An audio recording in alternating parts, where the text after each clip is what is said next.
To mark invoices as paid in Xero, follow these steps. Log into Xero. Open Xero and log into your account. Navigate to Invoices. From the dashboard, click on Business in the main menu and select Invoices under the Sales section. Find the invoice. In the Invoices list, locate the unpaid or partially paid invoice you want to mark as paid. Use filters like awaiting payment for easier navigation. Open the invoice. Click on the invoice to open its details. Record the payment. Click the Add Payment button at the top of the invoice page. Enter payment details, including the amount paid, payment date, and the bank account the payment was deposited into. You can also include additional details like a reference number. Save the payment. Once all details are filled, click Add Payment to save.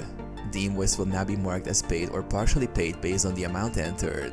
Review payment status. The invoice will move to the paid section under Invoices or show as partially paid if applicable.